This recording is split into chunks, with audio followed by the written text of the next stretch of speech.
Neće dopustiti da moja bude poslednja, znaš, on će sad da dodatno mene ekspozuje kako sam ja lažov, loš čovek, prevarant, pošto znaš, to ima efekta, jer kao ono, znaš.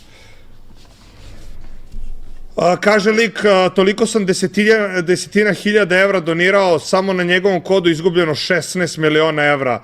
Zamisli lobanju koja to brani. Sad on mene, jel te, isprozivao tu kao pošto kockom, ja sam mu lepo poslao poruku na koju on meni nije odgovorio.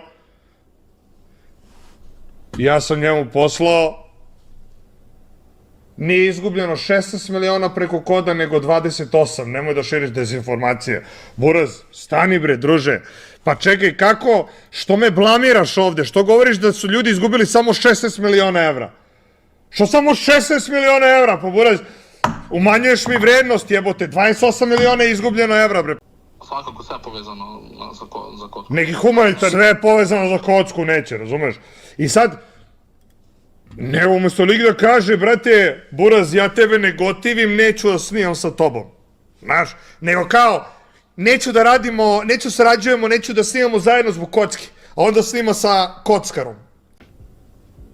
Ja vam pričam sad nešto vrlo dobro. Ne ide to tako, Buraz, pa ne možeš, Buraz, ne može da ti se poklapa energija sa mnom zato što kockam. Sada je lepo, a što nije samo istrajao u tome da nam se ne poklapaju kontent i energija?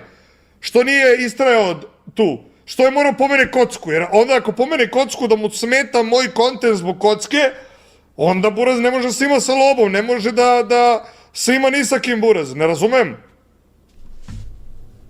Ne kontam, brate.